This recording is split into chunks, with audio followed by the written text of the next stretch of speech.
Hi friends, ఈరోజు మీకు నేను డ్రై ఫ్రూట్స్ జ్యూస్ ఇంట్లోనే ఎలా చేసుకోవాలనేది నేను మీకు చూపిస్తున్నాను. ఇది వచ్చి డ్రై ఫ్రూట్ జ్యూస్ అండి. ఇది అన్ని డ్రై ఫ్రూట్స్ వేసి చేస్తారు.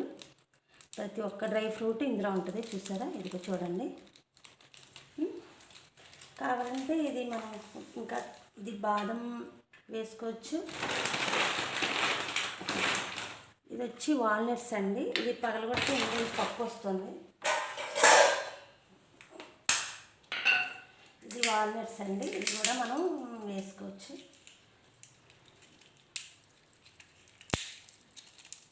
ఇది వాల్నట్స్ అండి. ఇది కూడా మనం యాడ్ చేసుకోవచ్చు.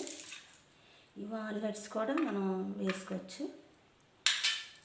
ఇది డ్రై ఫ్రూట్ పౌడర్ చూపించాను కదా మీకు, అన్ని డ్రై ఫ్రూట్స్ ఇందులో ఉంటాయి.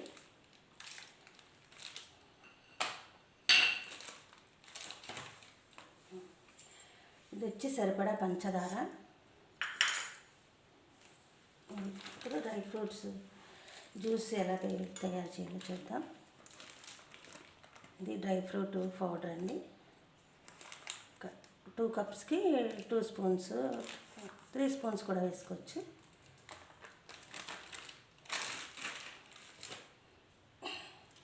పంచదార నేను 2 స్పూన్స్. ఇది కూడా పట్టేస్తుంది. వేసేస్తున్నాను.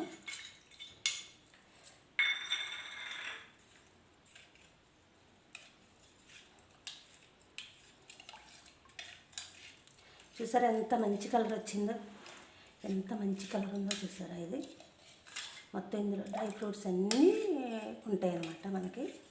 మనం మార్కెట్కి వెళ్ళి కొనుక్కోక్కర్లేదు. జ్యూస్ అనేది ఇదొక్కటి, ఈ డ్రై ఫ్రూట్ పౌడర్ ఒకటి కొనుక్కుంటే మనకి ఇంట్లోనే డ్రై ఫ్రూట్స్ చేసుకోవచ్చు.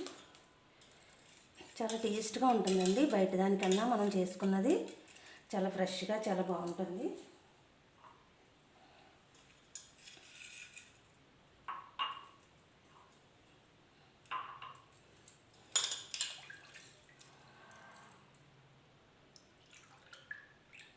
సరే, ఎంత బాగుందో చూసారా. డ్రై ఫ్రూట్స్ జ్యూస్ ఇంట్లోనే మనం ఇలా నీట్గా చక్కగా డ్రై ఫ్రూట్స్ జ్యూస్ చేసుకొని పిల్లలకి ఇస్తే ఎంతో హెల్తీగా ఉంటారండి పిల్లలు. ఇదంతా కూడా మనం కావాలంటే వేసుకోవచ్చు. కాకపోతే మా పిల్లలకి ఇవన్నీ వేస్తే ఇష్టం ఉండదండి. అందుకే ఇలా ప్లెయినే ఇచ్చేస్తాను మా పిల్లలకి. నేను ఇలా ప్లెయినే ఇస్తాను. ఇవంతా మనకి ఆప్షనల్, వేసుకుంటే వేసుకోవచ్చు, లేకపోతే లేదు. ఇందులో అయితే మనకు అంతా డ్రై ఫ్రూట్స్ మొత్తం ఉంది కనుక మనం ఇలా తీసుకున్నా బాగుంటుంది. కాకపోతే మనం పెద్దవాళ్ళం తిన్నప్పుడు వేసుకోవచ్చు. ఇవి ఏంటంటే మా పిల్లలకి ఇష్టం ఉండదు కాబట్టి ఇలా ప్లెయినే నేను ప్రిపేర్ చేసి వాళ్ళ కోసం ఇలాగే నేను ఇస్తానండి.